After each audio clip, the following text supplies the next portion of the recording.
দেশের রেশম শিল্পের উন্নয়ন তথা কাঁচা রেশম উৎপাদন বৃদ্ধির জন্য জাতীয় রেশম নীতি প্রণয়ন করেছেন এবং রেশম গবেষণা ইনস্টিটিউটকে রেশম বোর্ড থেকে পৃথক করে স্বতন্ত্র করেছেন।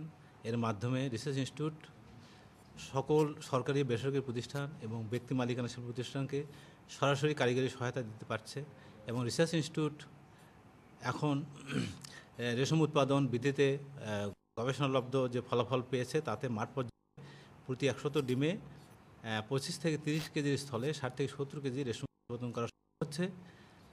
যে ঘাটতি আছে সেটা ক্রমান্বয়ে পূরণ করা সম্ভব হবে এবং ভবিষ্যতে হয়তো রেশম আমদানি করতে হবে না।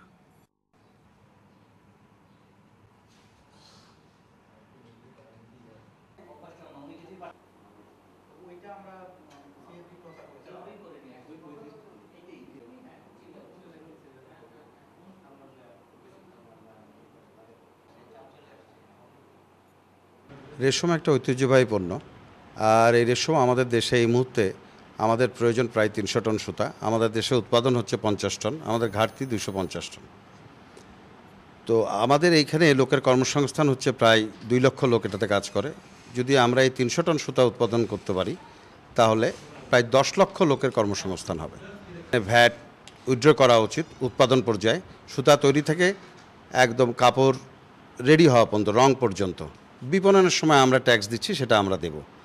আর সেরিকালচার বোর্ড তাদের এই ফ্যাক্টরি একটা আছে, সরকারি ফ্যাক্টরি, সেটা অনেক আগে 4 বছর আগে বন্ধ হয়ে গেছে।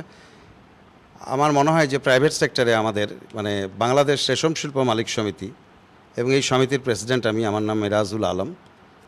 আমার মনে হয় যে এই ফ্যাক্টরিটাকে যদি প্রাইভেট সেক্টরে লিজ দেওয়া হয় তাহলে, কারণ আমাদের অত দামি দামি মেশিন কেনার সামর্থ্য নাই, আমরা ওই মেশিনগুলোকে কাজে লাগাতে পারবো, উন্নত মানের কাপড় তৈরি করতে পারবো। আর ওখানে যে জায়গাটা আছে সেই জায়গাগুলোতে যদি ফ্যাক্টরি তৈরি করা যায়, এই যে ছড়িয়ে ছিটিয়ে যে সিল্ক ফ্যাক্টরিগুলো আছে, তাহলে সেখানে আমরা সকলে আমাদের প্রোডাক্টগুলো ডিসপ্লে করতে পারবো এবং যদি বায়াররাও আসে তারা পছন্দ করলে আমরা এক্সপোর্ট করতে পারবো।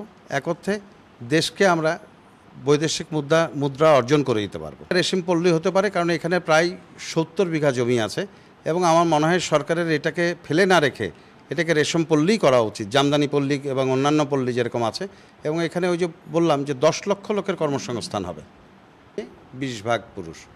আর এটা যদি আমাদের যে আমরা যেতে পারি তাহলে এটা আমাদের জন্য বিরাট অ্যাচিভমেন্ট। এবং এই কারণেই এই সেক্টরটাকে সরকারের নজর দেওয়া উচিত।